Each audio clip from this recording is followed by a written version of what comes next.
And we are live. What is going on, everybody? This is Justin here, Justin Proper, coming here with something a little different today. I made a promise to a friend of mine, Script Doctor, that I would watch a movie on his recommendation, Deliverance. Some of you might have seen it before. It's a very famous movie and is infamous for, how would I say it? Squealing like a pig. Let's just put it that way. And the only things that I know about Deliverance, and I'm going to get started pretty much right away. I know some people are going to be trickling in. So just so you know, I have something to do immediately after we finish the movie. So I want to have a little bit of time to talk about my thoughts afterwards. And I'm going to greet people when everyone comes in. I think Script Doctor is going to join us. Maybe Christy and Tom from Midnight's Edge is going to join us.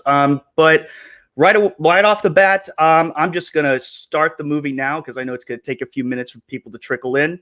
And I know credits are very long for these kind of movies. So if you do have your copy of the movie Deliverance, go ahead and get that ready. We're going to start here in 3, 2, 1. And I have it on my speakers instead. Whoops. All right. They're starting off right away. Let me see if I can put this up here. Okay. Boom. Oh, cool. Burt Reynolds is in that. That's right. Huh. I'm not going to show this all the time just because, reasons, but yeah, so the only things that I know about Deliverance really is just a couple of things. Burt Reynolds is in it. It has something to do with the river, and something really terrible happens to someone. What's up, Script Doctor? How you doing? I'm well. How are you doing? I'm doing fantastic. I had to start it right away just because I got something to do. I got to be at work at 4. So yep, not a problem. But it's just down the street, so not that big of a deal. I just want a little bit of time to talk about the movie a little afterwards. But yeah, we're at right now. Do you have your copy ready? Yes, I do. Okay, we're at the 1 minute 30-second mark. Okay, so you're starting all the way from the beginning as opposed to like picking up where you last left off. Well, I figured it would be a little bit easier to do that just so I can get the full context of everything. You know what I mean? Yeah, I do. It's good. Yeah. Plus, it's easier for everyone else to kind of follow along. Just makes it a bit easier. Yes, it is. Yeah. Yeah. So, is there something I should know about this film before going further into it? Anything you'd like to add before the movie really gets started? No, it's. I don't want to spoil it for you. It's a really good film. Okay. Yeah. I mean, just general thoughts about it, I guess. Ronnie Cox is awesome. Ned Beatty's pretty cool. Oh, he's in it? Yeah. That's right. Oh, wow. We got a good cast. Got an all-star 70s cast there. Oh, yeah. When did this come out? 71? Yep. Oh, 72. Oh, wow. And I guess it has to be good if it's in the Library of Congress. So that says something about it. Well, it says that enough people felt that there was content in here worth preserving for as long as humanly possible. Right. What did I saw a credit on there that says the Dueling Banjos. Is there like a song that's in it? Well, there's a very classic song that's in it. Yeah, I'm not familiar with it.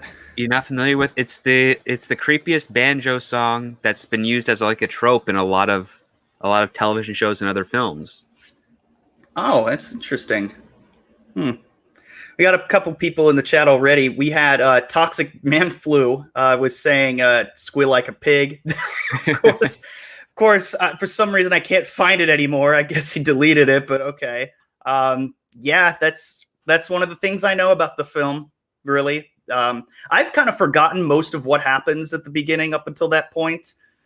I tried to block it out of my mind, and it happens pretty early on, so. Why did you try to block it out of your mind? because it was. We'll see. we'll just keep going because it's kind of hard to explain when there's a traumatic experience that occurs. You know, I guess I Okay. don't know. All right. What's up, French ABC says bonjour. Bonjour to you too. We got Bonjour. somebody from France watching. That's kind of cool. It's awesome. So these guys are just going on vacation, right? Yep. Something like that. Similar All right. to, I mean, not exactly similar, but a little similar to, city slickers. They just want to go out into the wilderness. Okay. All right. That's a good, decent setup so far.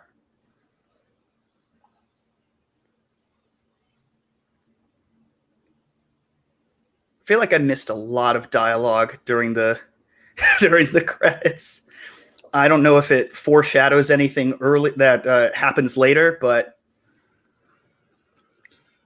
I figure we're just establishing the characters, getting to know them a little bit. Oh yeah. I'm gonna have the subtitles turned on as soon as my subtitle file loads because it takes a minute.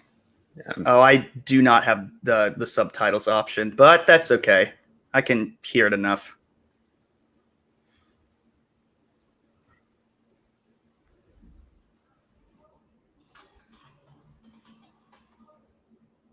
Okay.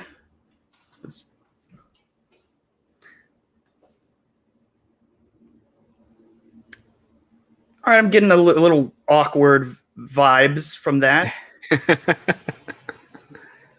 Okay. Is that John Voight? Yeah, that's John Voight. Oh, that's right. The dueling banjos happens pretty early on. Yes. I forgot about this. How'd you? Oh man, you I were wasn't. really passively watching this, weren't you? I was admittedly doing something else at the time, just not. Sometimes I do that. Like I'll have like when I watched The Departed, I was just very focused. But when I watched what was the other Scorsese film, Goodfellas, I watched it more passively. Okay. I guess it just depends on what it is.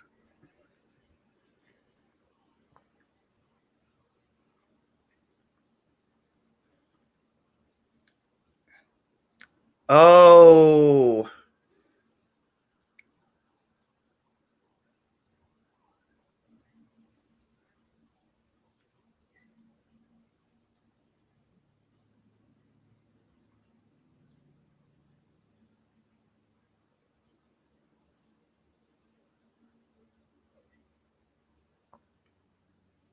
Kai hasn't seen Deliverance. Oh, dude, you got to see this movie. I mean, you don't have to see it, but it's a really good movie. You should totally check it out.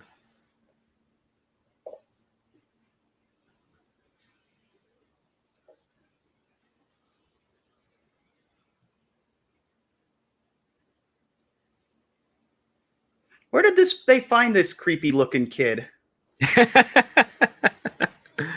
Oh, that one? Yeah.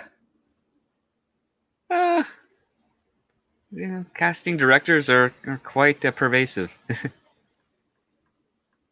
Yeah. I mean, a good catch for sure, but I mean, you've seen The Hills Have Eyes, right? The original. I don't think I have. Oh boy, there's But another one. that's the Wes Craven one, Uh, I think, no, or who is it? No, I don't think it's Wes Craven, if memory serves. But on the cover of it, it's got this really tall, bald guy, kind of with like narrow features. He's very peculiar looking.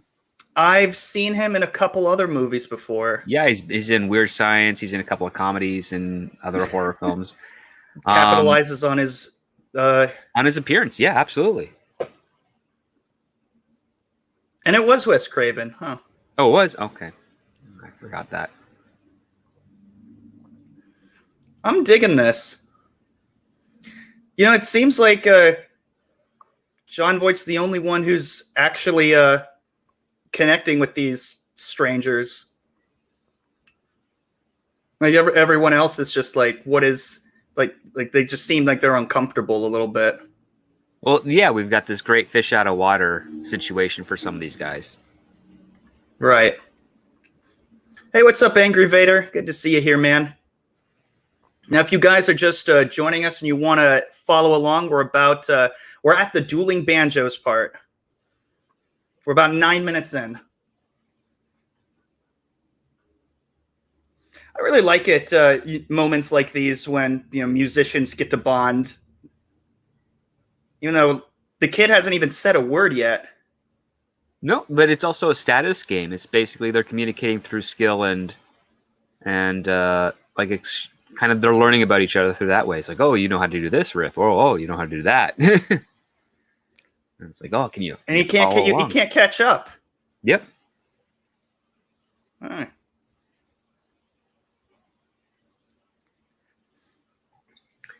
Angry Vader hasn't seen Deliverance either. Oh man. There's a lot of people who probably haven't seen it.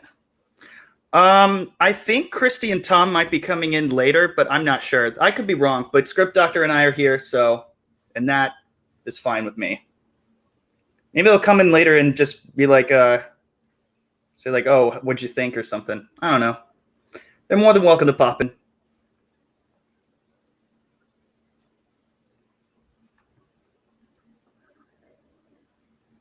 So that was a fun scene.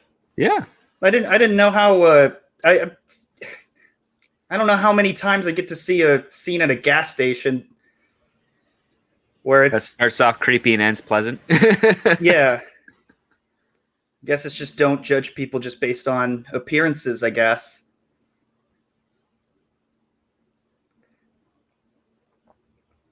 So I don't remember, where are these guys, the characters, supposed to be from? I think I think New York. Usually that's the typical part. Like they're city boys? Yeah. Oh, okay. Oh my God. Oh, I tabbed out for a second. I saw that kid. I'm like, oh my goodness. Hopefully she's okay. She seems kind of sick. If she's ill or something.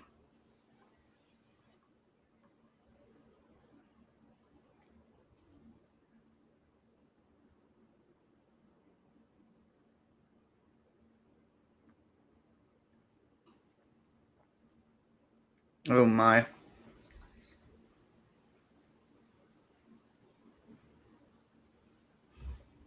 I think I'm a few seconds behind you because Grandma just showed up. Yeah. Okay, yeah, I'm at this part. Okay. I should really stop showing the link. Yeah, you don't have the means to pop out the video from the web browser and keep it independent? Unless I'm just watching it the whole time. Hold on, let me try something.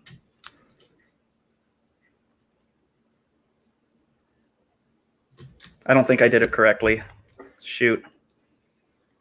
Yeah, my web browser allows you to pop out video from its thing, so you don't have the actual tab. Oh yeah, I don't have the extension. Oh well. Yeah, it's no big deal for now. From The Office? This is not The Office. No, it is not. Anything but.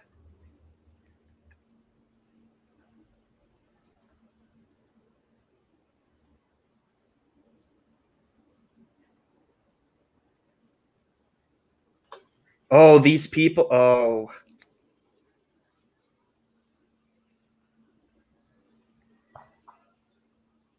Hmm.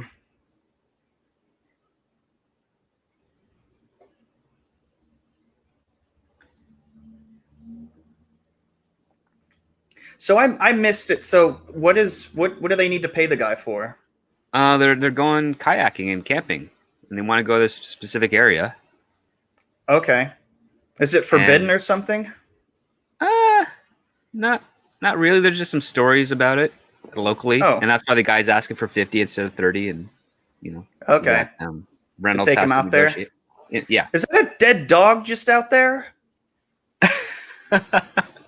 I think that's a dead dog, or either that, or he's just sleeping there, and it just doesn't seem natural to me. No, it's clearly asleep. I hope so. I don't remember that being a thing. If it was, I think Deliverance would be a little bit more popular for its depiction of dead dogs. Oh gosh. Well, it was just in the background, so Yeah, it's just lying there, hot day, soft breathing. I hope. yeah, right. So I'm getting the vibe that Burt Reynolds' character is a little bit more arrogant than the rest of them. Yeah, and he's a bit more experienced in this. Like this is something he does, I think, frequently, if I recall correctly from Oh, okay. earlier on. What's up, Nerderotica? Good to see you here. Met you the other night. He's a cool dude. We're watching Deliverance right now, and if you want to join us while watching it, we're at the 15-minute mark. They're taking them to the river, this infamous river. Oh, they're going through like a dirt road, and These are the roads less traveled, I assume. yep. Yep. I just don't know. No, they're having fun. Yeah. Oh, they're having fun right now, but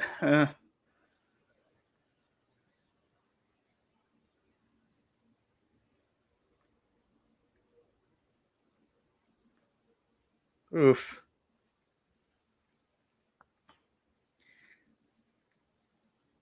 You know, they could just easily cut some of this dialogue by a bit, but I feel like there's a reason why every single moment is it's almost like it's just a slow burn. It's dragging a little bit. I guess It's this all is why. set up, right? Because like John Voight is I'm not going to spoil it, but like just to let you know, this is all very calculated, set up. Remember, in the 70s of this time, they didn't have the luxury of special effects and things they could draw out at the time. They had deadlines and budgets that they couldn't fudge around with. There's nothing much they could fix in post-production, so pre-production was a lot longer. Well, not a lot longer, but a significant time more well spent so that they could get everything right. There's a certain style to the 70s that where it's like the first act is usually just a little slower than it normally would be nowadays. It's a bit closer to like the 25-30 minute mark as opposed to like the 15 to 25 that we normally get these days. I'm getting that feeling. But there she is. The river. Oh yeah, here we go.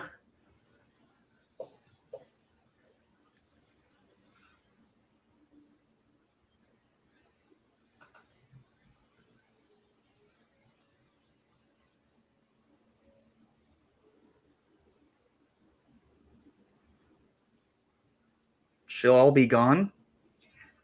Oh yeah, there's I think if I remember correctly, because again I skipped a little bit to meet you in this. This land is I think going to be turned into something else, like redeveloped.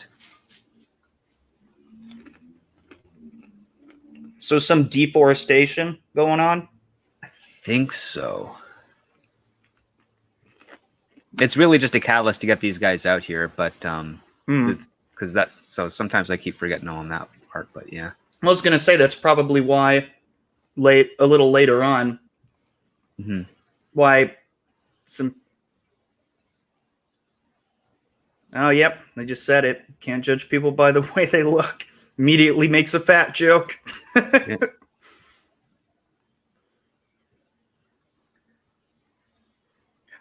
But yeah, the whole they're gonna. Those guys looking back at them like, oh, you guys are so screwed. But I mean, I guess that's probably why the locals are, upset and don't like other people coming in.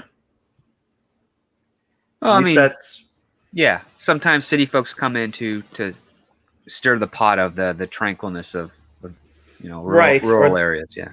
Or they just do it just to, like there's so much. How would you say? I don't know. I guess there's a certain level of entitlement when, just because you're living in a city or you live on a coastline, that you're better than everyone else because they speak a certain way. Yeah. Yeah, I'm sure that's in some cases. I know other people don't like the idea of their hometown being a tourist attraction for others. Because it's like it's so much more than that. It's home. So Yeah. and it's kind of like when I would when there would be people who would be visiting where I went to college because it was known as a party school, but all the people who came to visit were the ones causing all the damn trouble. You know? Yeah, that's like when like Amsterdam for a long time. Uh, People went there all for the red light district and all the drugs and stuff, but there's the Anne Frank house and museums, and there's a boat that was sunk that was raised and is a tourist attraction. It's got history, and it's a beautiful place. It's not just for sex, drugs, and partying at your own whim. It's kind of like there's more to Vegas than just gambling. And prostitutes, yeah. Yeah, I mean that's the same thing with Amsterdam too. Yeah.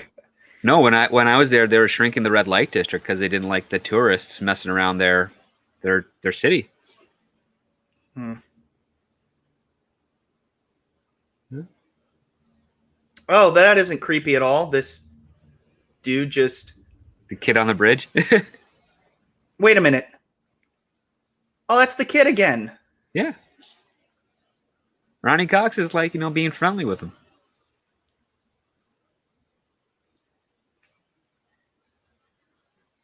And it's kind of neat to see Ronnie Cox in this type of role because so many people know him from RoboCop and Total Recall as the bad guy.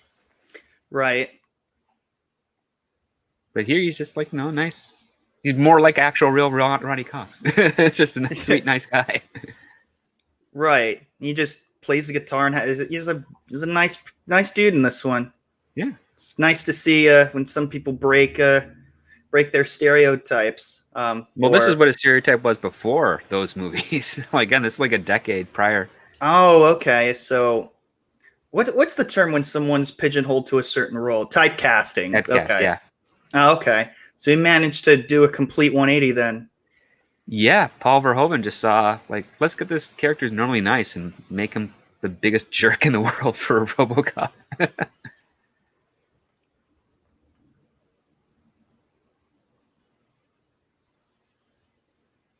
Oh, that's not that bad. They could easily kayak over that. Go a little whitewater rafting. Yeah.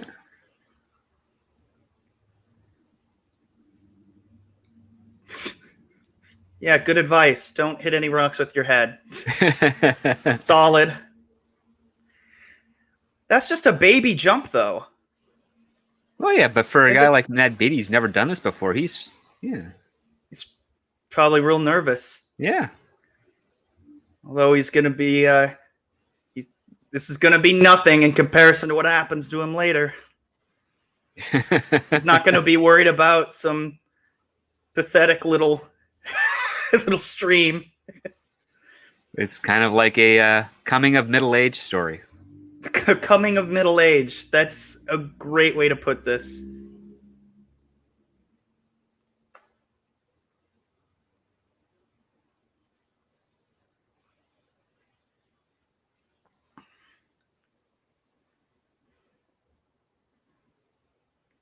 Now, I've actually gone whitewater rafting before, and yeah, it's a lot of fun doing this kind of stuff. And I guess maybe. Okay, all right. That was a little bit of a. Now they're backwards. Oh, oh, you can totally tell these guys haven't done this before. Yeah, hey, what's up, Steve? Well. Hey, Steve. Good to see you here. This movie always makes me want to have pork chops for dinner.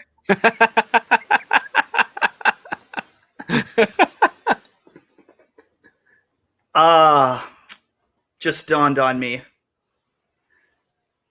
Coming in middle age, almost. Oh, man. What's going on, Deej Odyssey? Good to see you here. Stalker34 is just in the chat laughing. Good to see you here. This is a Christie area documentary. Is that true? That's interesting. Isn't Christie from Texas? Well, I don't know. I think she's explained it to me before, but I don't know.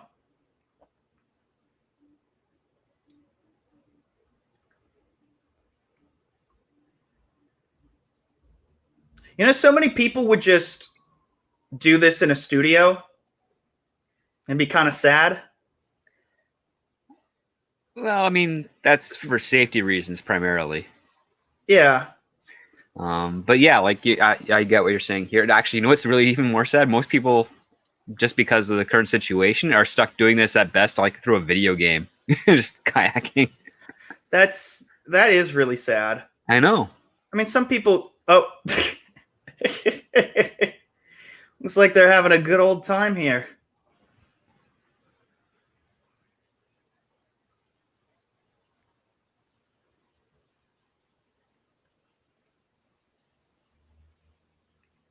Second best sensation he's ever felt. Well, it's only because I know what it's coming up pretty soon. Oh boy. Let's just say I'm not looking forward to this. I'm really not.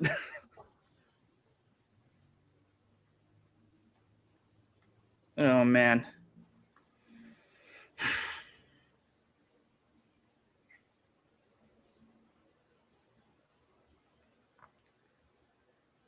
You know, the only reason I'm just getting a little nervous is just because I know what's going to happen. It wasn't like last time when I was blindsided.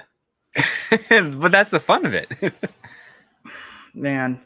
Hey, any filmmaker, writer, director, actor, whatever, that can elicit an emotional response out of their audience considers that a win.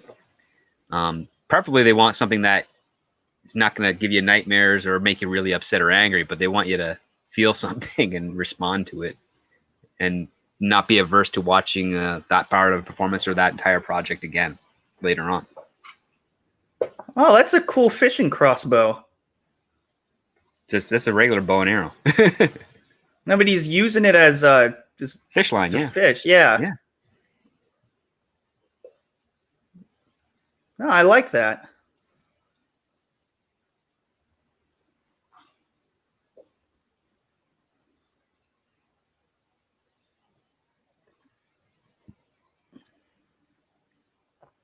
So Burt Reynolds really is more of an outdoorsy type. Yeah. In this movie. And a bit more philosophical. Yeah. Is he a little older than the rest of them? How old was Burt Reynolds in 72? I mean, they're all around the same age, but I don't know. So yeah, he'd be, let's see, he'd be in his early 40s, I think. He was born in 36. So. And everyone was kind of born around that time. The vast majority of the population at one point. Oh, yeah, the baby boomers. Yeah. Oh, wait, that was afterwards. Yeah, no, baby boomer, he was 10 years before that. He wasn't a baby boomer. Yeah. Right. So yeah, he'd been 36. Yeah, 71, 72. Yeah, 1930. Yeah, he'd be 36, mid to late 30s. Okay. Well, we can throw out the no animals were harmed during the making of this movie from the end. Oh, especially for fish. Yeah. Yeah, I want justice for that fish that was just murdered.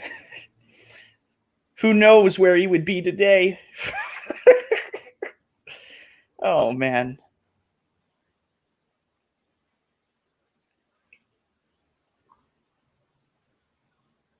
I can't imagine how people would just be like, oh, like this movie seems, interesting, like coming with no expectations. Like it's just a movie called Deliverance. It has no real, you have no idea what it's going to be about. I don't know if the original trailer gives you a little bit of what's going on. That's not that's an adventure or an outing that is very unexpected. But no, I mean, listen, movies have never always been superior, more so in one generation than the other across the board, so to speak. You get your high points, you get your low points. But And this is at this point, movies were just meant to tell very interesting character stories because that's all that people could afford to do. Like the ILM and all that stuff didn't exist then. If you saw horror sci-fi, it was rubber suits, obsessive amounts of blood, or like corn syrup, and and like things on wires. So like, yeah, you can see in the movies. drama was the genre that was king for quite a while. Because it was the easiest one to do. Yeah, along with like, your simple suspense horror. Yeah, like Night of the Living Dead, done with the limitations of the 60s. It's not really even a zombie movie, in my opinion. It's much more to it than that. Welcome to the stream, Ben V. And well, I've tried watching this before, but I stopped at a certain point and I just refused to watch it. I just straight up was like, no, I'm not doing this. I was not expecting this to happen. But after months of convincing, Script Doctor finally has gotten me to watch it, for better or worse. But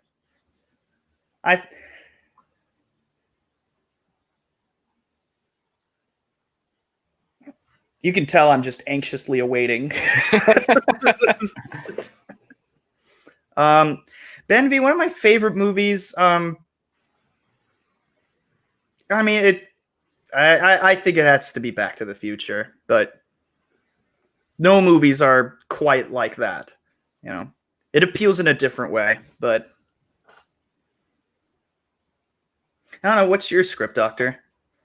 Gosh, I really love Who Framed Roger Rabbit and Young Frankenstein a lot. They're just two completely different movies. They're both comedies. No, I mean just stylistically different. Oh, very much so. Yeah, because that was the one with Gene Wilder. Yep, Gene Wilder wrote that with the help of Mel Brooks, and Mel Brooks directed. Yeah.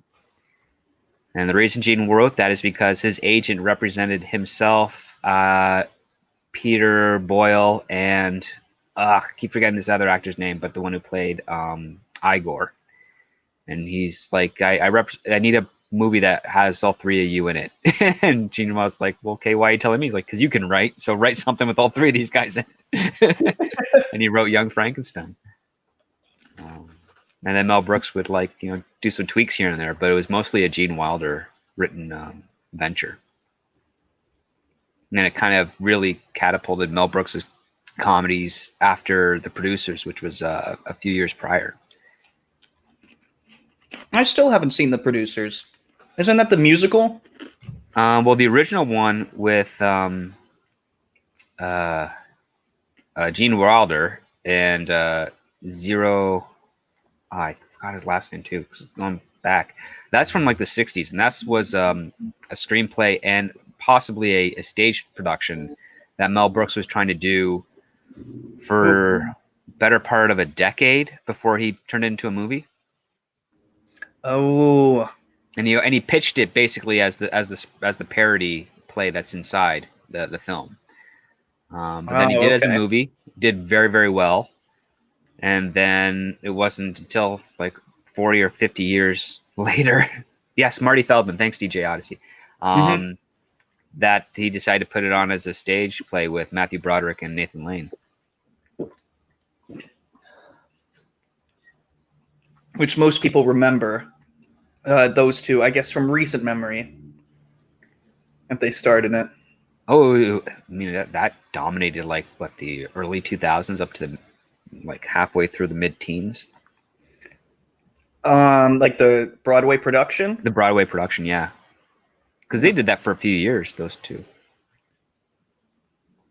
And just so everyone is caught up, we're at the 33-minute mark of the movie. So, for those of you who are just popping in, if you got a copy of Deliverance or you have a way to watch it, that's where we're at right now.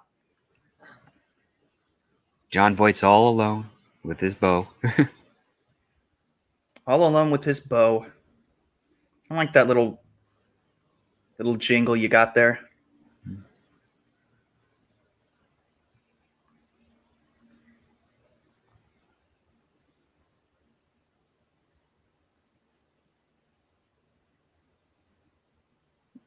He just stops. It's just a deer.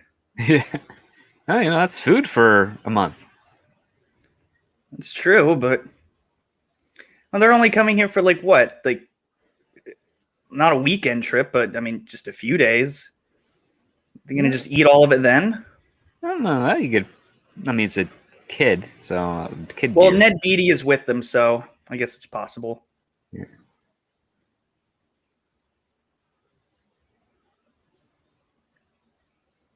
Remember, this is an actor firing a real arrow.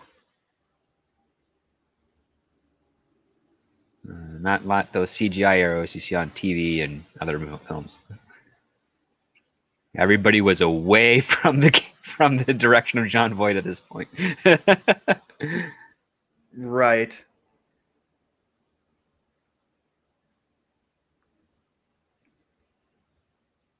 And there's plenty of, I think, plexiglass and stuff to prevent anyone from being injured. This almost makes me feel like he's not acting. Oh, the skill? Yeah. No, I mean with the bow and arrow, being nervous about it in a way, like he's shaking. Well, it requires a lot of strength to pull back the drawstring on a bow. Oh, that's true. Which is kind of strange when you have like skinny dudes with bow and arrows. Yeah. I'm just like, how do you? Because I've fired one before, and I'm like, I don't know how you guys do it. No. Steeg's favorite movie, Deej's, is Blazing Saddles. He loves that movie. Yeah, those are good ones. Been a while since I've seen Blazing Saddles.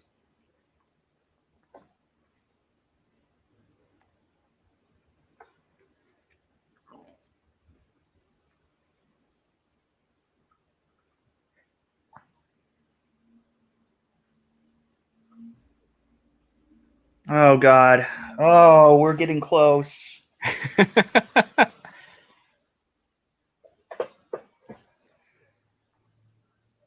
You got eaten alive last. Just wait. Just you wait.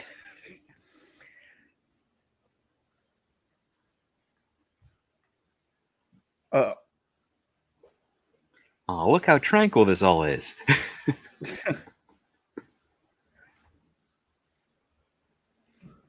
You a little bit ahead. I just crossed the 37-minute mark. Oh, I think I'm probably 16 seconds ahead of you, but I can fix that. Here we go. Oh no, I'll just fix it. It'll No, I got save it me done. a second. No, I can do it really quick because mine's not independent from. It's a digital drive of backup, so I can jump back and forth 10 seconds instantly. Okay, I can do it at like 5 seconds per. Mm. Plus, it's not like nothing's really happening right now. That is true. So I could, yeah.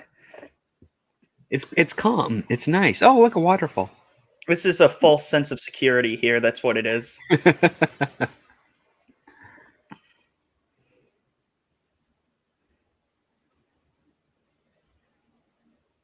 Water snake. Yeah.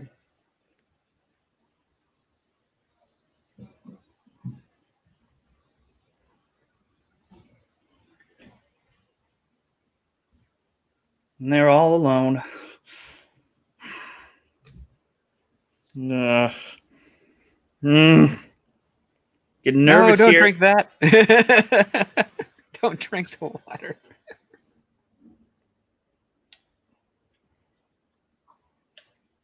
Oh no. No. Do not engage.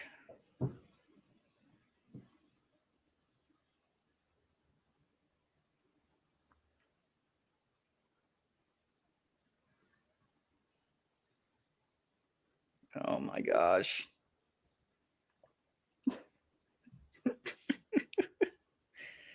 Ooh.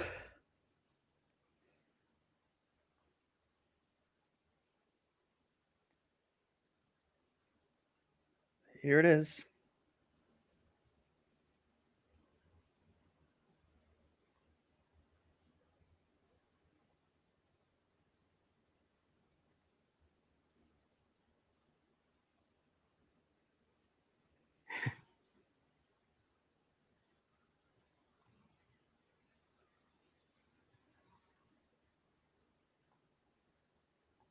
Well, here we are, guys. This is around when I stopped. Oof. Wait, you stopped right here? No, this is after this sequence. Okay. Like right up to when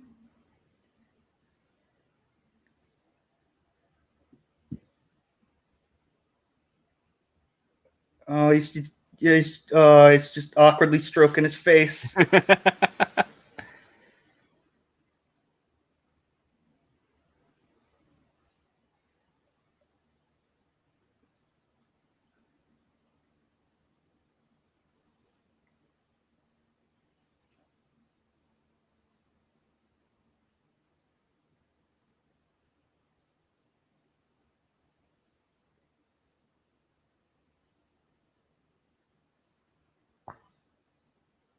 There's no. I don't think that there's any way out of this situation. They were never gonna. It just wasn't gonna happen. Well, these guys are not equipped to deal with someone with a rifle at their head. I mean, right? That's a shotgun. Oh, that is a shotgun. Sorry, yeah, it looked like a Close single barrel. range. John Voight is trying his hardest to de-escalate this situation, but it's Yeah.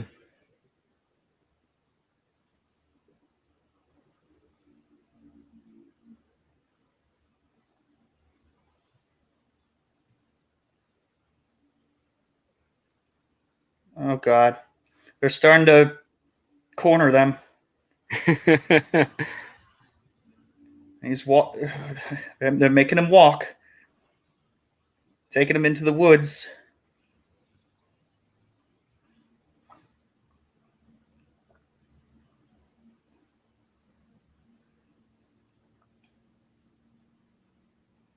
I suppose he could. Well, not now. I'm gonna say he could have. Oh, you mean at that point where they're walking up the hill towards this area? Yeah, they could have taken the shotgun, but I mean, these are city folk. They don't deal with shotguns.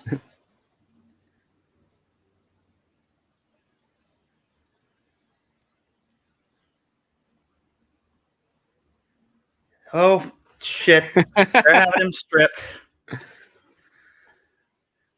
It's happening, guys.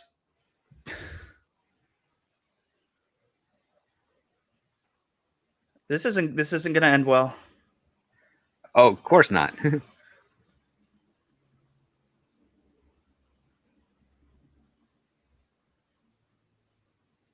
Oh god. No. The waist is a little bitty, man.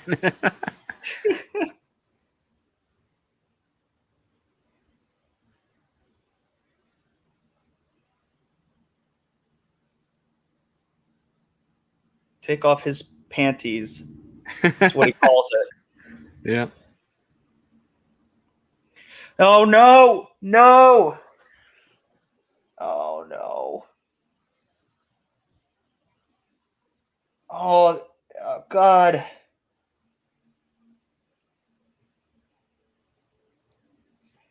Oh no! No! No! No!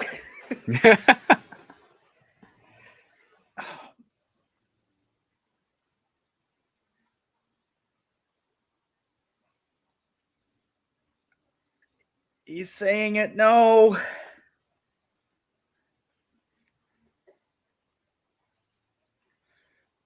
Oh my God, the absolute emasculation of Ned Beatty right before my eyes. Yeah. And to look at John Voight too, he is desperate to try and do something but can't. Like you just see this fear in his eyes, and he's belted to a tree. I bet both of them are like, I should have gone in the other canoe. Yeah.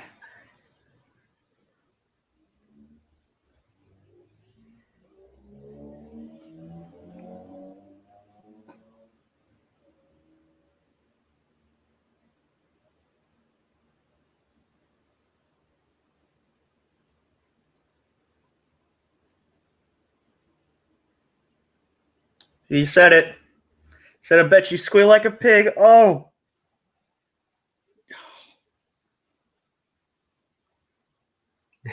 Oh my gosh. Oh.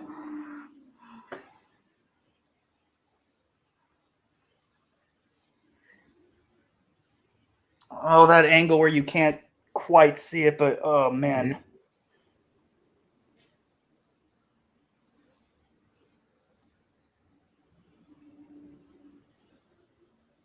Oh, Nope. look at those teeth.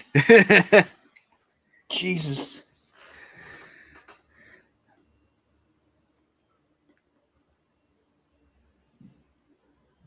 Yeah, this is about when I stopped.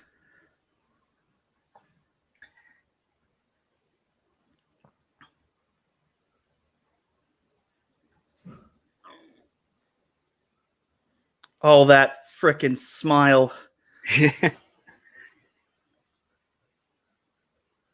I don't know. Is John Voight able to see him? But wait a minute. Oh my God, the other canoe's there. They have no idea what's happening to their friend. Nope.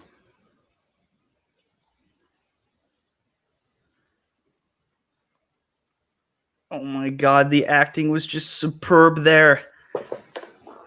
I can't believe how difficult it must have been for Ned Beatty to film. Getting to those emotional states would be, yeah, definitely a challenge. That's not easy to do. And people, oh my gosh, yeah, squeal, piggy, squeal, yeah. What, you don't like it? Just no, no.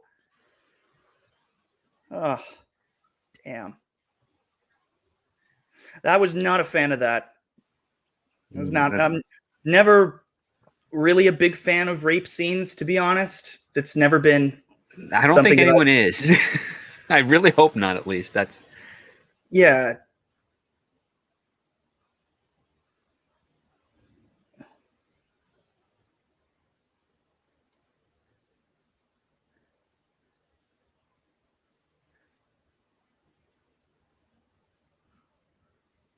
Oh, come on, Burt Reynolds, do it.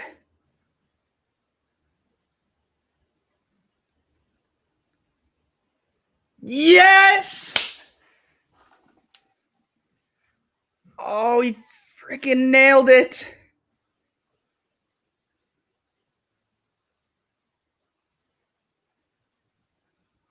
Right through the heart, too.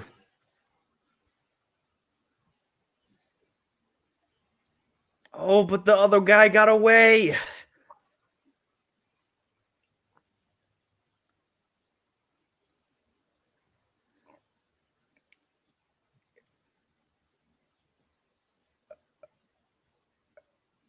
Oh my God.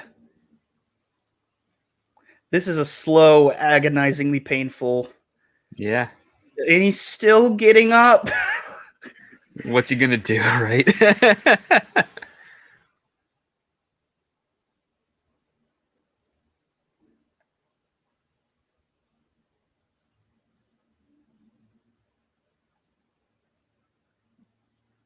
There's not much he can do. I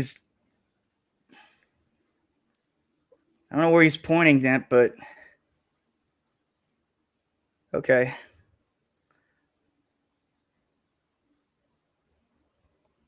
You know, if I had just watched for a couple more minutes, I would have gotten to this part.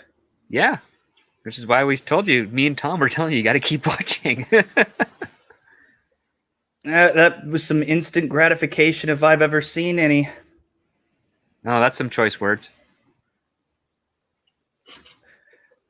No, I mean, this could have dragged on. They could have gotten away. Yep. But that didn't happen. None of that happened. No, they got him immediately. Yep. Oh, the other guy got away. Like if I'd say if the other guy got away, like the guy who's dead now, I think I don't know. I don't know if the dude comes back or not, but look, I can't say I feel sorry for the dude because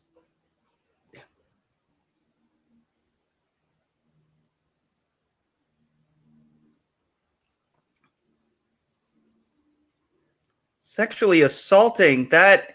No, did you not see what just happened? No, that happened. That's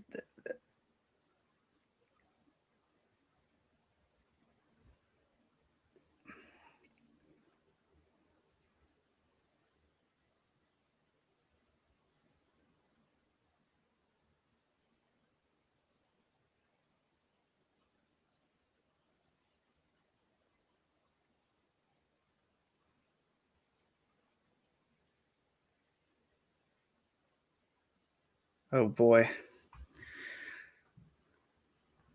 I was on jury duty once. Yeah. Tom, thank you. And he said, sorry, morning show is still going on. That's okay, man. But you deserve this, Justin. You have no idea how much you deserve this. Like suffering through it, or I'm not regretting it now. I'm just putting that out there. No regrets.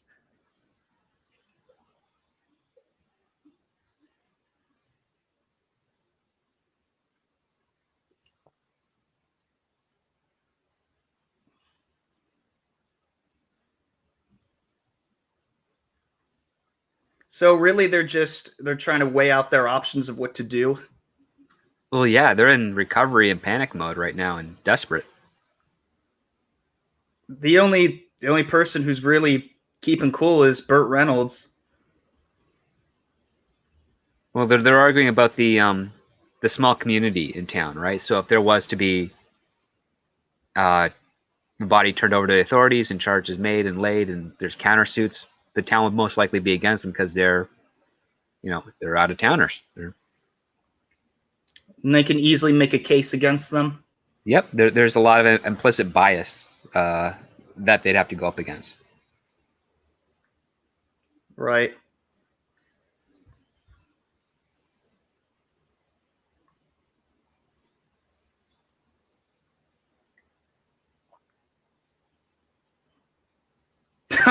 You killed him. Oh, I see it. Yeah, it's there. I feel like I'm laughing at just the worst time.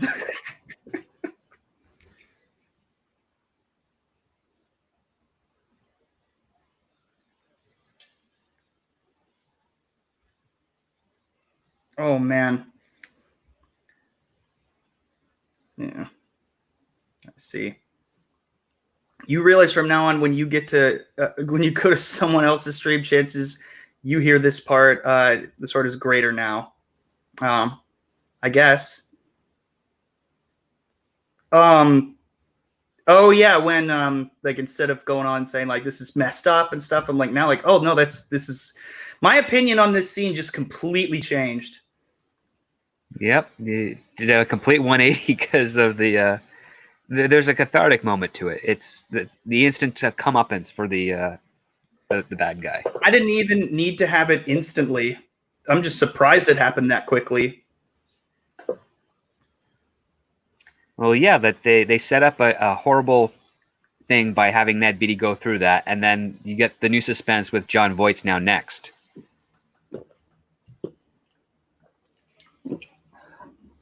But then luckily, we didn't have to go through that. Well, yeah, he was completely saved by it was always going to be a matter of time that Burt Reynolds and Ronnie Cox would be behind them. Just didn't know how long, right? Because they got up a little bit ahead. Yep.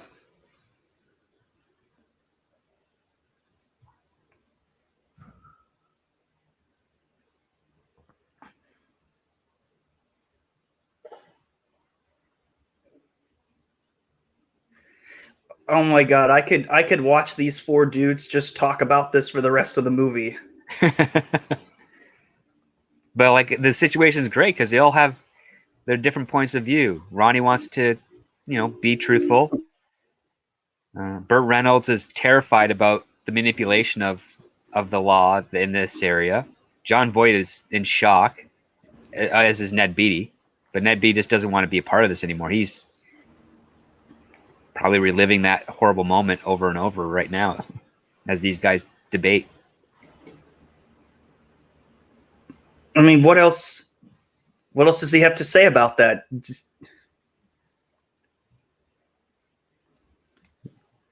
I mean, what do you say?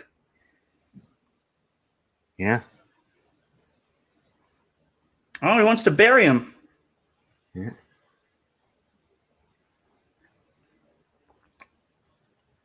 He just wants to get the hell out. Yeah. He's like,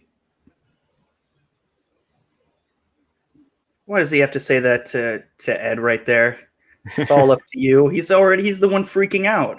Well, I mean, you got two deciding votes, right? So. And what was...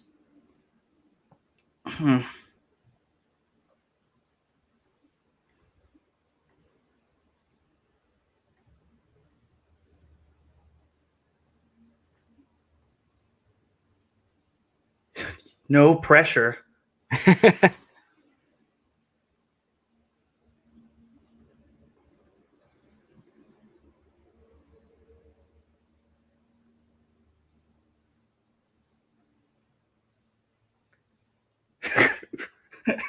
Yeah, great. Thanks. We know.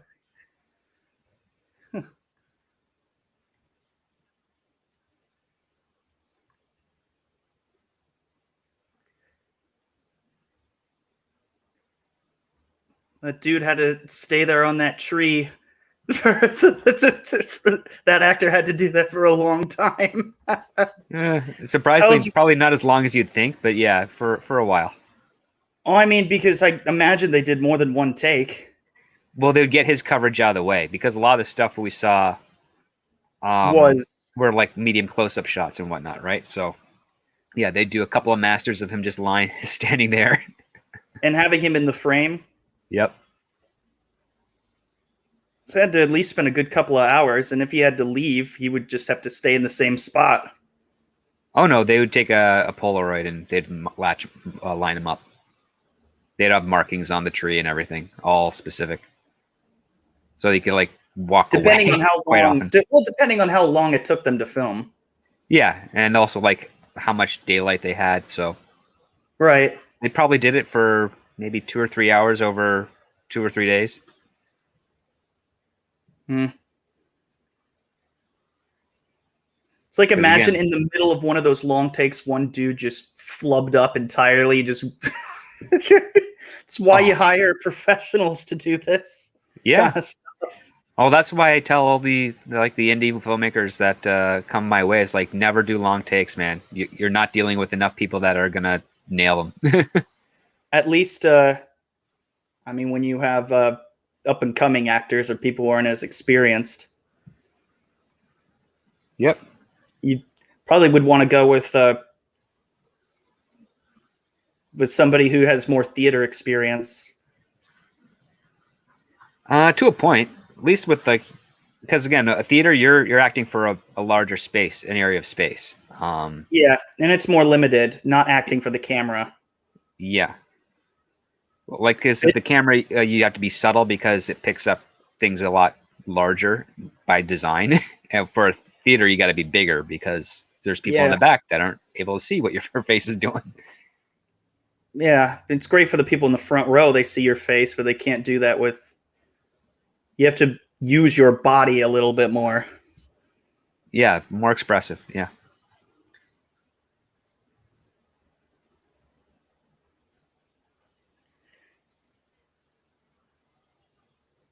I always found this part a little funny. It's like, yeah, one solid mudslide is going to reveal that body, like a heavy Yeah. rainstorm. Yeah, you're right. Just one thing happens and there we go.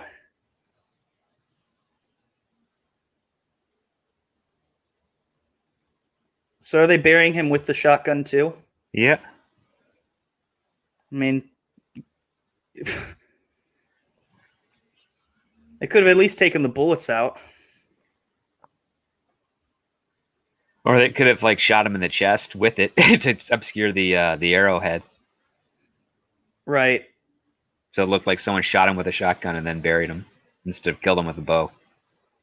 We're just going to immediately trace it back to them. Or to his buddy.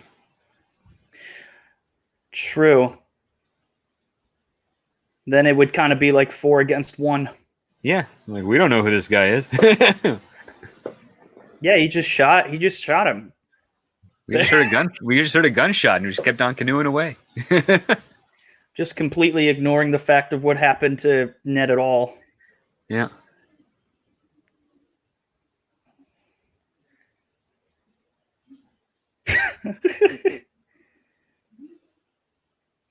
And they're just gonna sprint away like the heck with this. Yeah. Like, we are out of here. We're not sticking around for this. And why would you? And for those of you just joining us, we have just crossed the 1 hour mark into the film, so we got a good. I get 50 minutes left, but so far I'm enjoying this, and I kind of want to know what happens next. So I'm like, that could have easily have been the film. Almost. It's like, where do you even go from here? Oh, you still got that one guy that got away, and it's a small community. I mean, I can think of where else it could go, but I just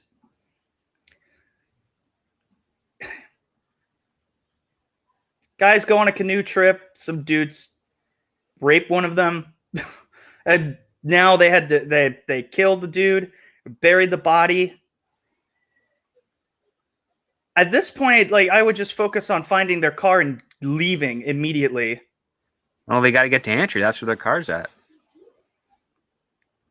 True. So they just got to keep going until they reach the end, I'm guessing. Yeah. Uh-oh. Well, pay attention to how simple this story has been so far, yet it's very captivating because of these interesting characters, right? Now I'm kind of glad we got to...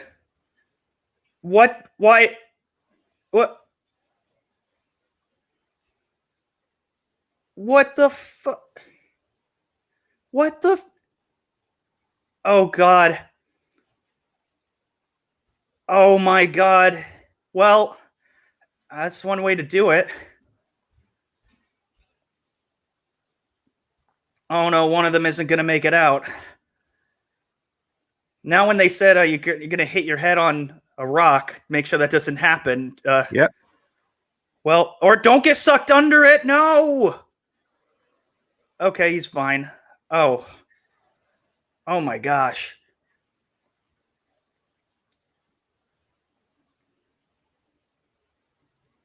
Now I'm glad we had about an hour of getting to know these characters. And seeing the dangers that lie before them if they don't pay attention, yeah. By the way, it was totally that guy's fault for just... Oh, Ronnie Cox just diving in, yeah. Yeah.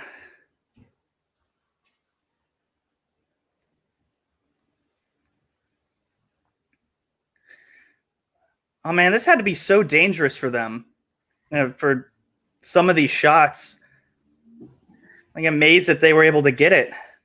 Well, we're seeing more stunt guys than we are anything else, but yeah, like the close-ups are really well done. No, I'm talking about the stunt guys as well. Yeah, yeah.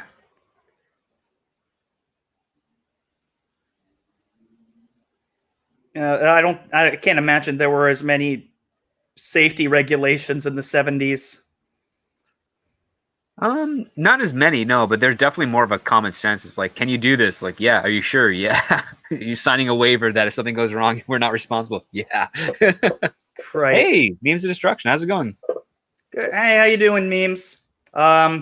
Yeah, we just got through a traumatic experience together, and we're diving right back into another.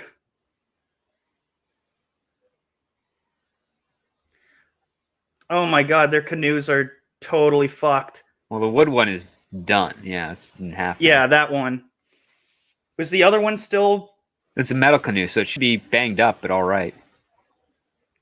And how are they? Even if they did find their friend, how are they gonna? Oh, that boat is cracked in half. Yep. Yeah, they're not getting out of that one. But now you have to worry about all their stuff, which at this point just get out with your lives.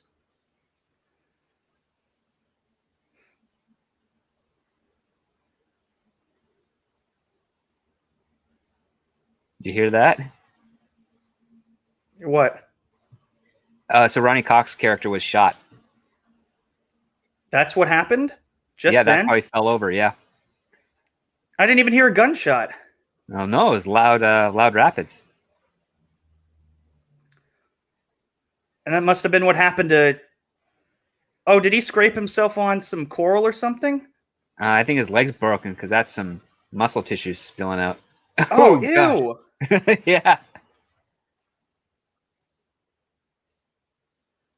So that's how they figured that out. Okay. I was wondering what that thing was attached to Burt Reynolds' leg, but That's well, I mean, it's just some makeup or chicken or something, but it's supposed to be the muscles or from a pork. broken bone. Yeah.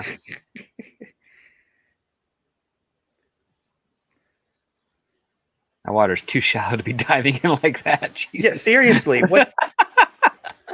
Why would you do that?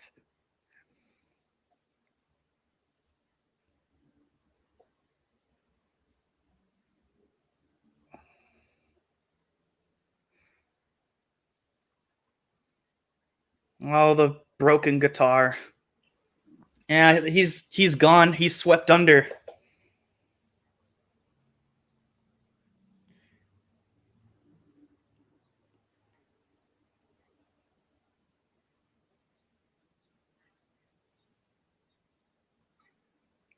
Damn. The question is now, how many people are out there? Yeah, that's actually right. Yeah, how many people are now out there watching these three? Still watching them from everywhere.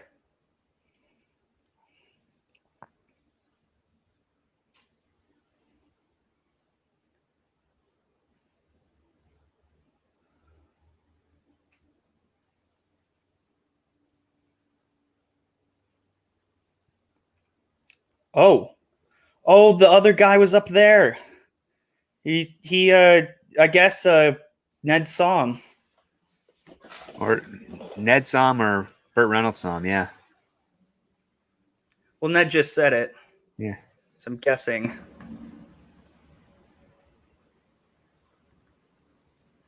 Good point, memes.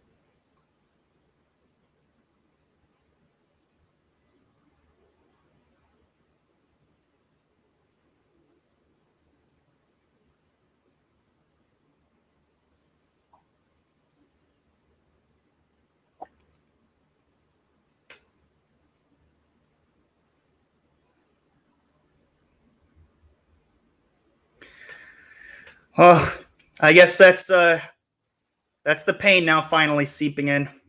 Oh yeah. If he's not in shock. Yeah. No. I mean, I guess he just had a ton of adrenaline at that point. Just getting shocked was so traumatizing. More concerned about, probably didn't even thought like Forrest Gump, like something just bit him or something. Like, yeah, what's that?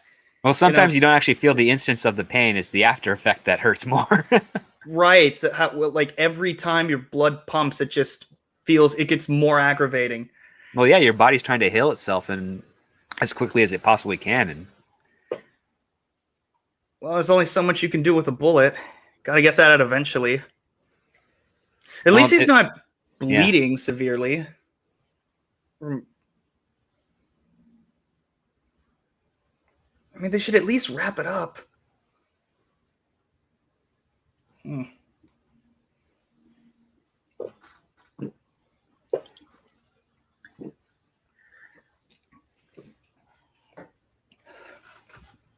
For those of you still with us and still just popping on in, we're about an hour and 10 minutes in. Oh, wow. We only got 30 minutes left. Shit. Yeah. It goes by fast, eh? Yeah, it really did. I think I'll have a little bit more time than I thought to talk about the movie.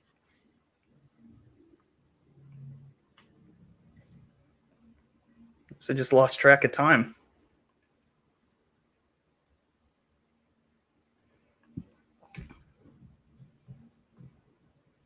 Oh, we got 40 minutes left. Shit. Never mind. No, I mean, that's not including credits, right? So I don't know how long they are, though. They're not like Disney Plus where they're 7 minutes long. no, they'll. I don't usually stay for the credits of movies, but it might be just a minute or two. Yeah. Yeah. So they literally just. I guess it's dark now. Well, they're shooting day for night, so yeah. Yeah, I can tell. Yeah, it's hard to mask the brightness of the sun in the background there when you're looking at the water. It's like, why is it so blown out and off color? Yeah, I know. I'm just like, guys. Yeah, it looks like a green screen right there. Almost. Yeah, almost. How it's layered. But remember, like, this is the limitations of 1971, 72 for film. Like, it's. I mean, they're gonna get a bunch of generators and put all the big lights up there and make it like that would take way too long. Very and also incredibly difficult and not very safe. But no, like you could remaster it now and fix that. But I mean, it just takes away a little bit of the effort of what the original crew put in.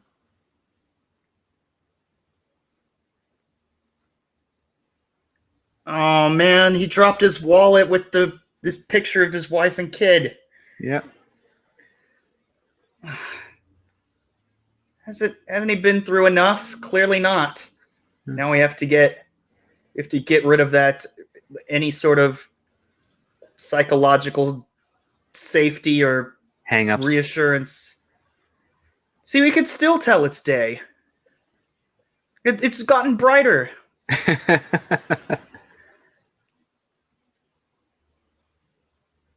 I guess that's why Stieg gave it an 8 out of 10.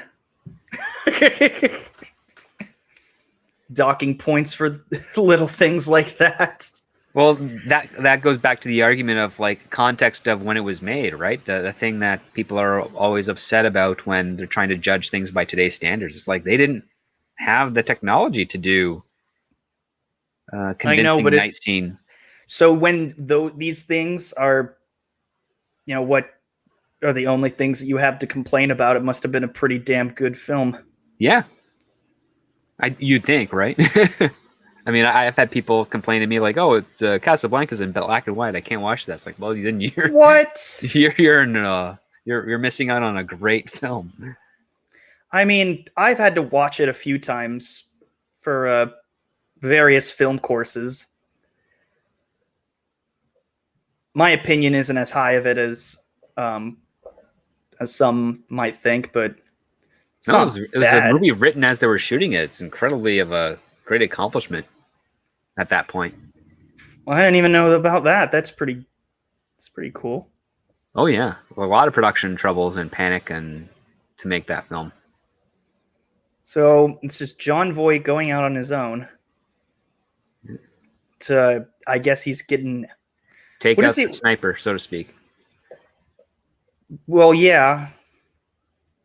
This isn't the greatest plan in the world, but who else is there to do it? Burt Reynolds has got a broken leg. Ned Beatty's always seen how he handles a tough situation, and no real fault of his own there. I mean, he's held by a shotgun. So, He's going to say some victim blaming there. yeah. But like, he's probably just like not the best to climb an escarpment and take these guys out. So, who else is there, right? Jon Voight. Yeah. Now we're just kind of.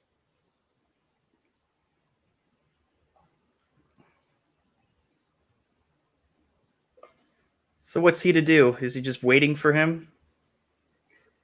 Yep, waiting him out. Now it's daytime, like 2 seconds later. There was a crossfade. You know, they just took the filter off, right? Oh, shit, there he is. Changed the aperture, yeah.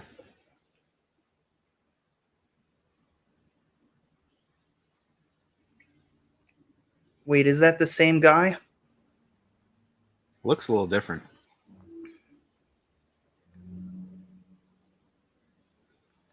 Oh, this... And that's why the scene with the deer was so significant. There you go. See? Yeah, the real skilled bowsman. I think that's... Or archer. Bowsman? That doesn't sound right. Bozeman sounds like a sound system. Right. Come on, do it. Don't shake. You can't screw this up. Steady hand. Breathe. Don't scream when you fire.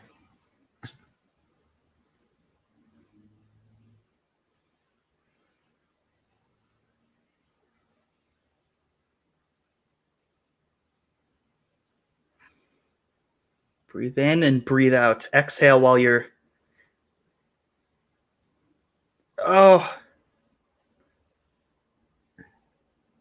Oh, we got him. Oh, no. Oh, Did he just stab himself with his own... Oh. yeah. Oh, now there are 2 people with injured legs. Oh, not legs, side, but... Oh, it's only an inch in there, but Oh. damn. Whew. Oof. Right up against the kidneys. Yeah.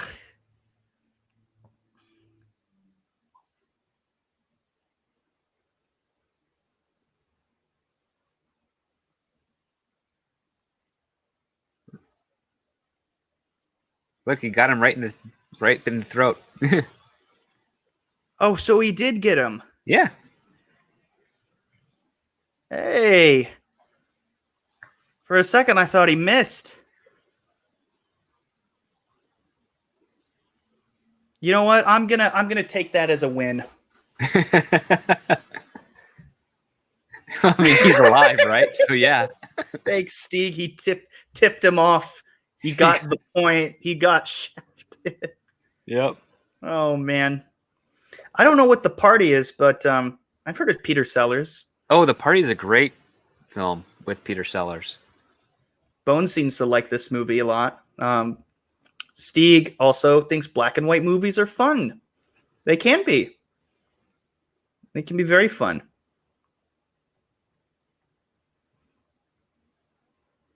Oh, it's not the same guy. No. Oh, wait. Fake teeth. No. Yeah, he's moving his front teeth down. What was that?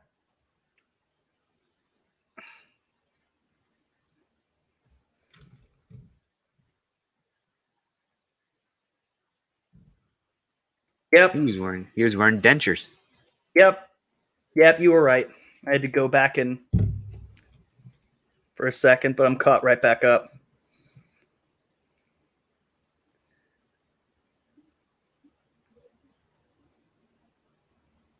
Come on, man. It's just a flesh wound. You're fine.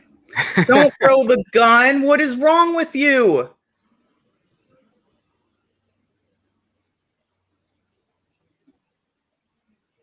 He's like, hey, it took you long enough. Well done tracking shot on that. Right. And he destroyed his bow and arrow, so now they don't even have any weapons. No, I think it broke because when he fell. But he threw the gun, too. Oh, no, he did throw the gun. I'm like, why would you throw that in? He's lowering down the body. No, fuck it. Just throw it. Where'd he get the rope? Was that what he was climbing with? Yeah, that's what he was climbing with. He had it over his shoulder. Oh, at that point, I would just toss him into the river.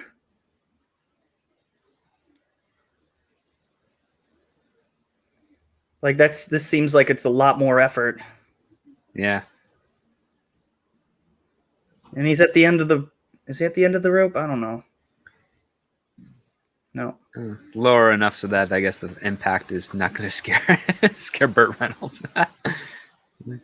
Surprise is coming down. What? Poof.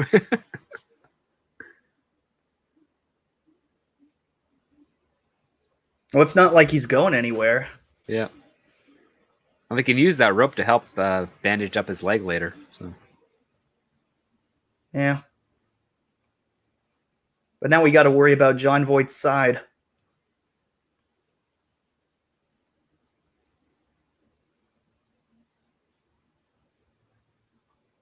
Well, I guess now he can climb the rope down himself.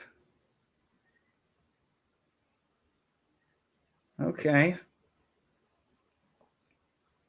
And then what's going to happen afterwards, I have no idea. You know what's so funny is immediately when I said, oh, what the heck is going to happen now? I don't know where it's going to go. Then this happened immediately afterwards. Yeah. Isn't that like something really awesome to experience with a movie? Is like, oh, something happens and you're like, I don't know which direction this is going now, and I'm totally engaged. Like there's nothing predictable, or the setup is not as direct as it is in other films that we see more frequently. It's like you can have time to do other things. Yeah. I mean, it depends on how you execute it, and how good the payoff is. Oh, wait a minute. Oh, oh shit.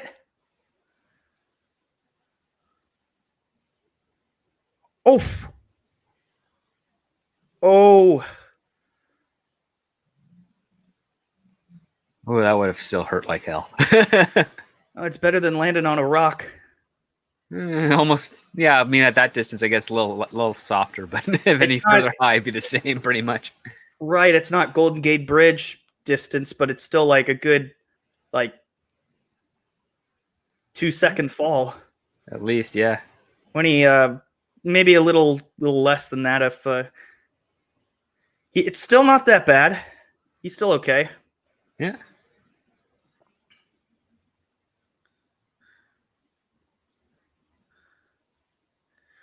Oh no. Oh, did he bleed out? Oh, that's their friend. Oh no, that's not. That's the guy again. Yeah.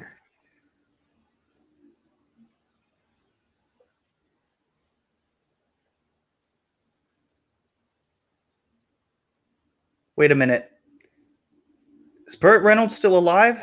Yeah. He's breathing. You can see him. Yeah. Hey, you never know. Yeah, I know. That's the best part, right? He's a big star, so I mean, I know they wouldn't kill him off in the first act, but and I love how the banjo started playing when he fell down. Yeah. There's been literally no music in this entire film except for one scene. And it's eerie, isn't it? Yeah, a bit.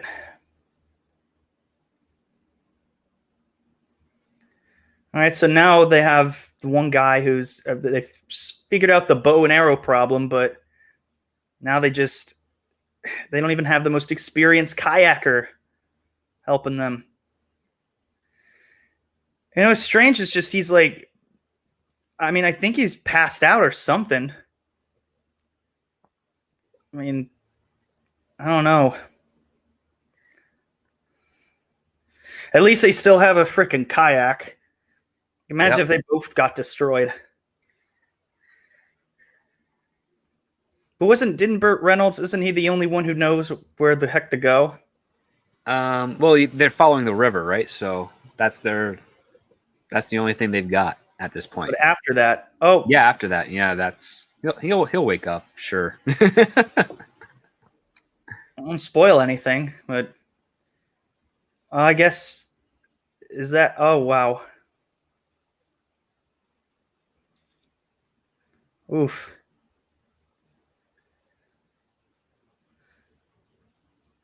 Oh, look how his body is contorted. Yeah. Ugh. Well, they found their friend there.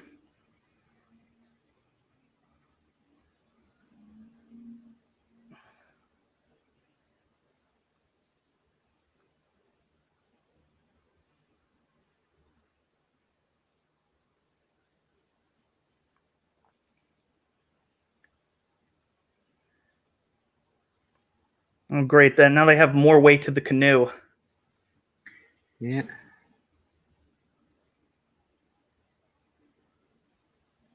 Here's the strange thing, though. Wait a minute. Hold on.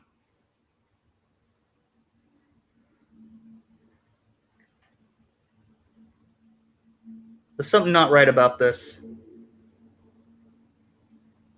There's something not right. No.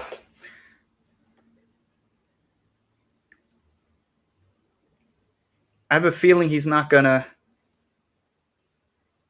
Well. Oh, they're not gonna check if there's a wound. Okay, that's fine.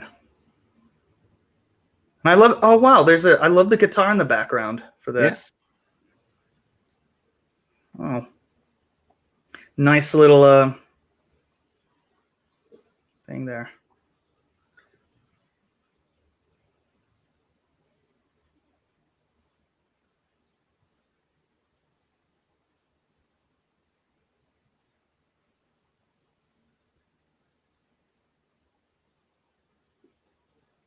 Oh man, I feel like I have to keep talking because this is just us just be stared in silence. Well, it's a compelling scene we're at this point. I know, that's what makes it hard. Is that true? He was the first pick for John McClane? Yes, I believe so. Yeah. Yes, it is. It is Stieg. There's a lot of conflicting emotions here. You know, you guys are right. You should have just kept watching. Yeah. Oh, and there's not much they can do with you know. With Ronnie Cox there, so yeah, they gotta Yeah. bury him in the river. I should refer to him by the characters' names, but I'm gonna forget. But I often forget the characters' names unless they're like in a television show because it's not repeated as often as you expect. Yeah, it's just a force of habit I need to break. But if they're big enough stars, you know. Yeah. Yes.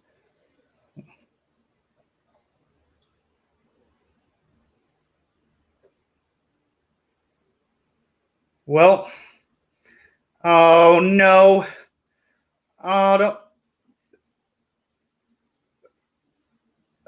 Here we go. Now there's just more white water rafting. Hmm. Oh, he's awake now. Yeah. The poor guy he's hitting his leg on the side of the canoe. But look how far these two characters have come since the start of the movie, right? They were so incompetent.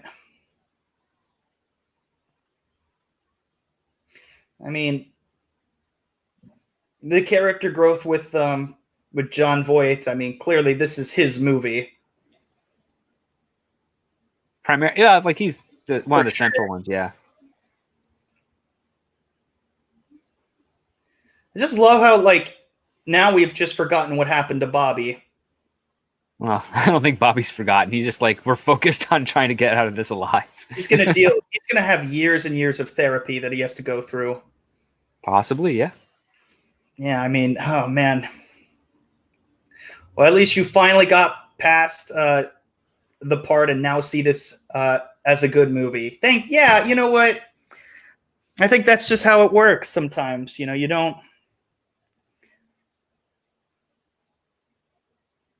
That's a great question, Deej. Sometimes I don't know. Usually I just internalize a lot of a lot of those, but if I ever decided to make like a regular video, like 20, 30 minutes long, reacting to a movie, I think that'd be fun. But I'd probably more or less just express more of how I'm actually feeling. Oh no, they crashed his. Oh, they totally fucked up their car. Oh my god. The town is totally Out to get them, yeah. right. They didn't have a chance. And they made money out of it. They made money from it. They just took it. To be fair, I wonder if they did pay them the $50, that would it have made a difference?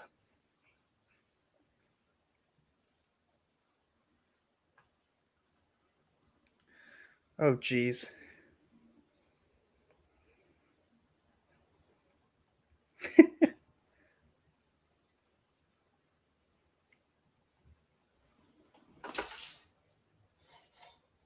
Of how he says nothing happened here. Yep.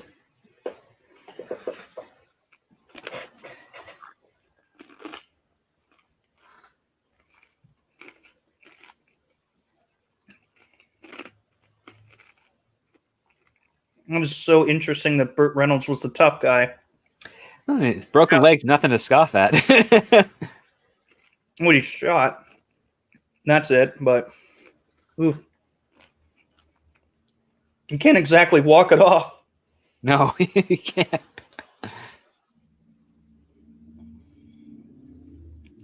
When did you first watch this movie? Like, were you peer pressured by somebody, or did you? No, it was recommended by a friend in high school.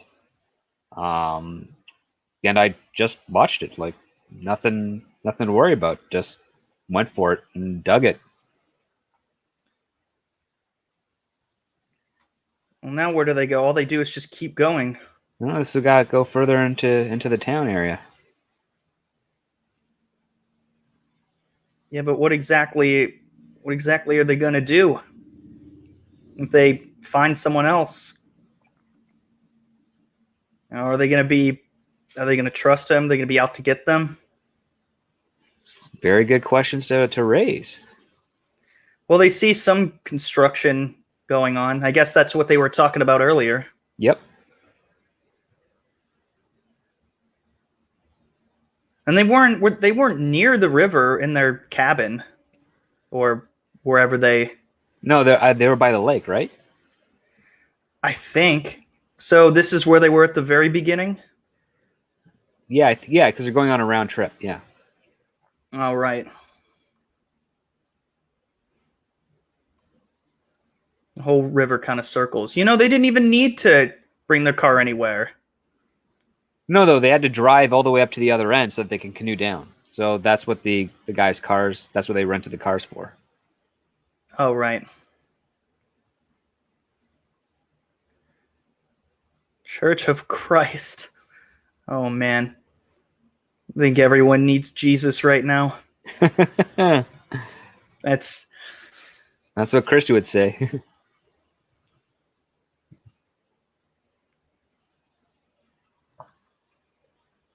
just love the expression on John Voight's face right now. He's just gonna keep on going. I guess Ned's sticking by Bert. Yeah, gotta have one guy watch over the other. Yeah.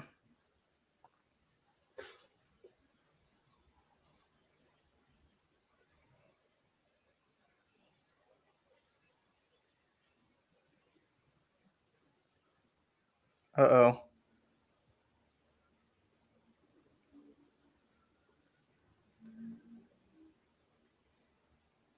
Huh. Oh, that's the kid.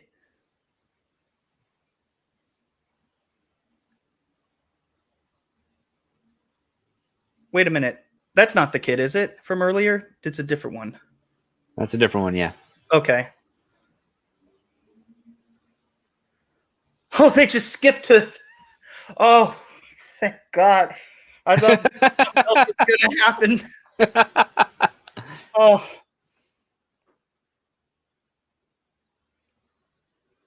Wait a minute. Wait a minute. Hold on. Is this the kind of car where they would. It's an ambulance from the 70s. Okay. It looked like one of those cars where you would put a casket in. Well, ambulances and hearses did look pretty similar for a time there. I was just thinking, oh my God, that would have been a plot twist. Oh yeah, like the paramedics are actually like with in on it. Yeah.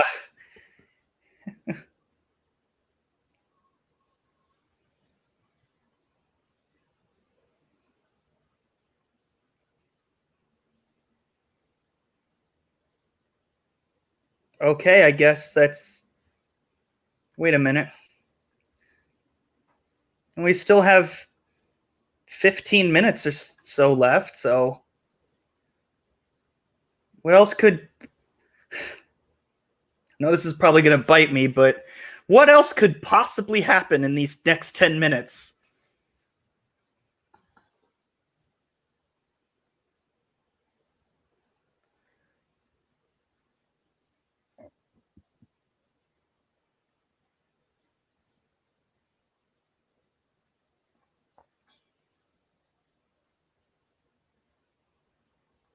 So what did they do? Did they tell him what happened, or what do they know? Probably just that they went through an ordeal at this point.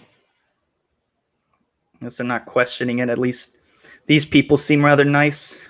Yeah, yeah. For now. You see, now what's great about these scenes, now that I'm kind of appreciating it more, this would be like, oh, I can end the movie here, but no. Now it's like what It's the after effects, the denouement. How have these men changed?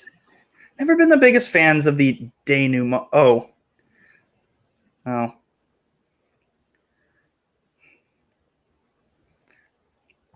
guess just the less they know, the better.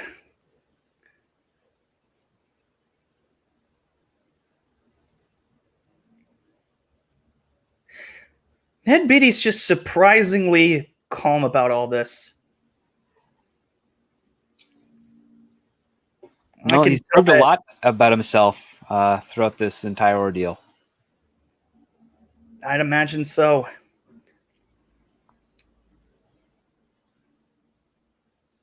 In a way, it's just kind of like this is his way of becoming more confident in himself. Like he's grown stronger because of it. Yeah. Even though you would think, just he's definitely not spending the whole time being traumatized. And if he is, he's really burying it deep.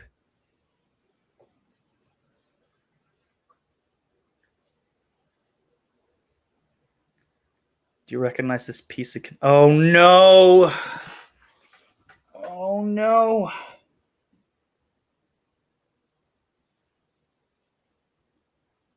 Wait a minute. I forget. Did they rent the canoes too? I can't remember.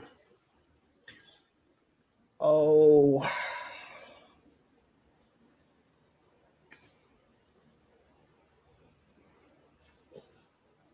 Yep, they found the canoe. Yeah.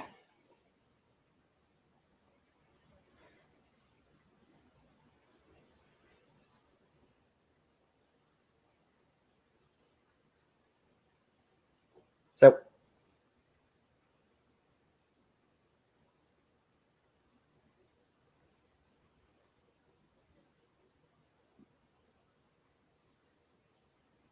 Oh.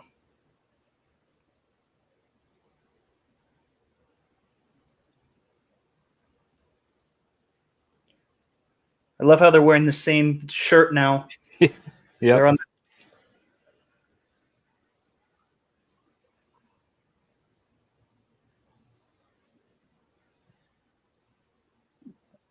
What did he say?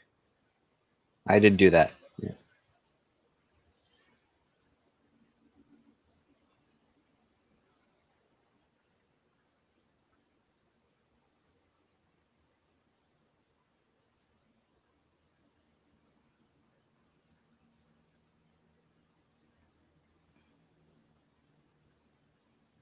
Oh no.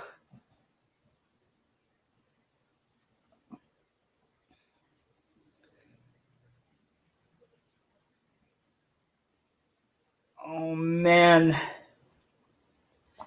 Oh no, their plan is backfiring. Shit.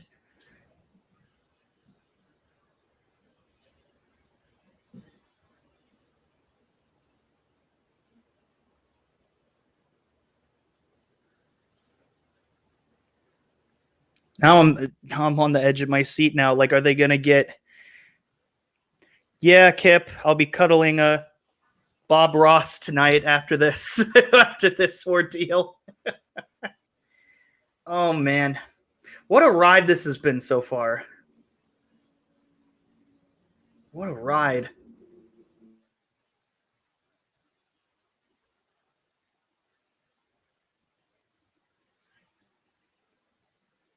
Wonder how Burt Reynolds is doing right now. Hmm.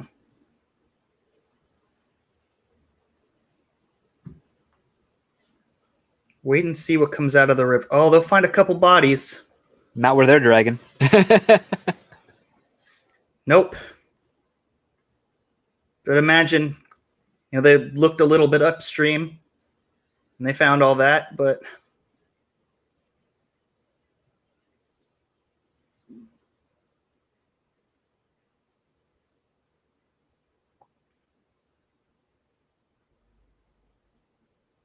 I guess they're taking a taxi home now. Just to catch people up, we're towards the end here. We've crossed the hour 41-minute mark. We got 8 minutes left. So everybody who's been watching along, thank you so much. I appreciate it. I'm glad that we went through this traumatic experience together. Traumatic. Of course.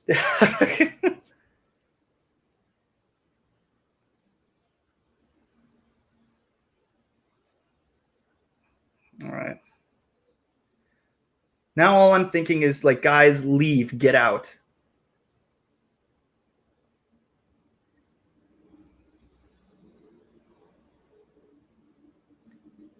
He might lose his. Oh shit. I think I'm overthinking this a lot.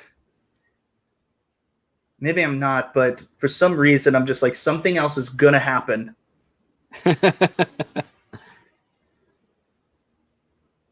I don't know. I can't trust anybody anymore.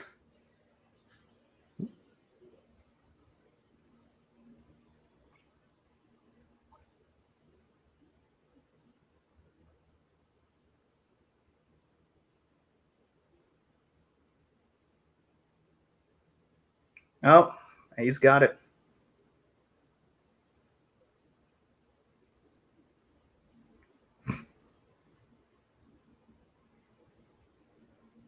I do not like the way that officer is looking at him.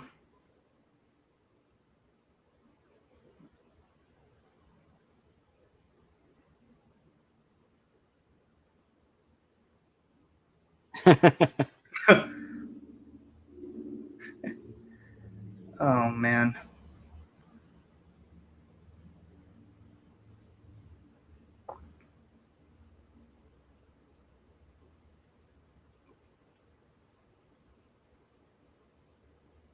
Well, they did actually drive their cars out to a certain extent. Oh man. Now I'm just begging them to just leave immediately. I don't think I could say that enough. No, I think that the tension you're experiencing is great.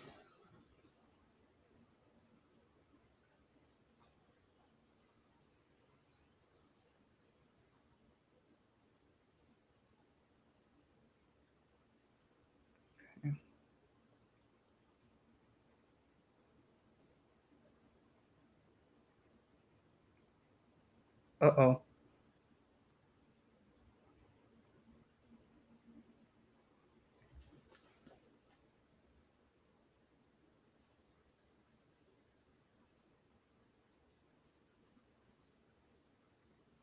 Uh-oh, was he going to ask him?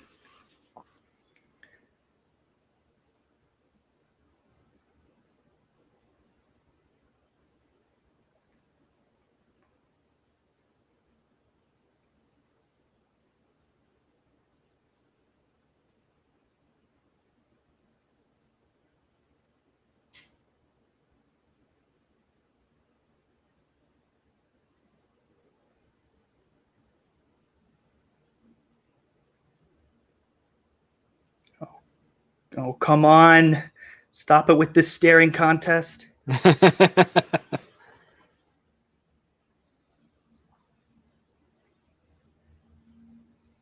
Oh, no worries. No way in hell we're coming back.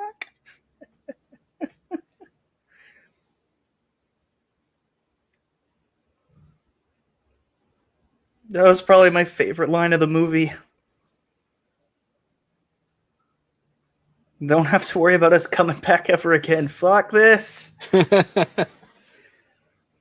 Man. Okay, now leave. Don't linger on this. Leave. Go. What are you sitting around here for?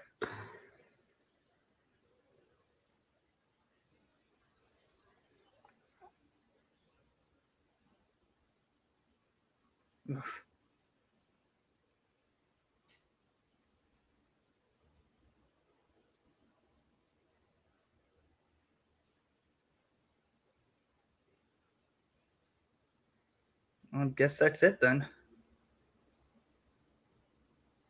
So they're just going to have to never mention this again and live the rest of their lives with it? Yep. Okay. As some people have to do with certain tragedies, yeah.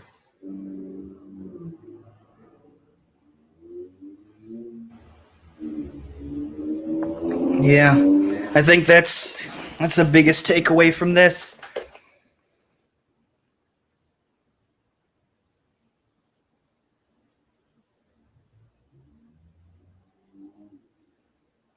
Does he hear the guy with the banjo? No? Oh.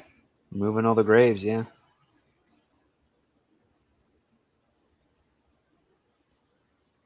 Do they have to move the cemetery? Oh yeah, the whole town, everything's being changed.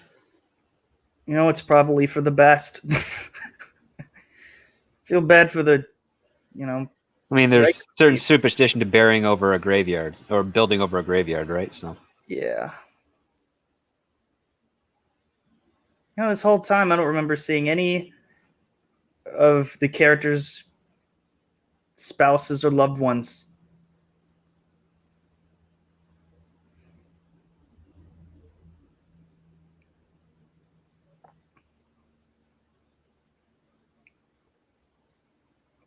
What's going on? What the? Oh.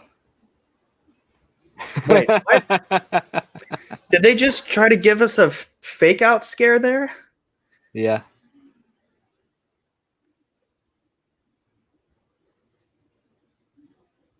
Oh, wait a minute. Don't tell me that the whole thing was all a dream. No, it wasn't. That would have just ruined the movie for me.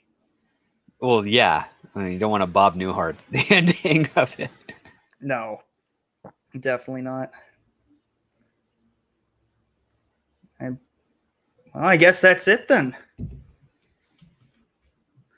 All right. Ending with just a lingering shot of him while the credits roll. Yeah.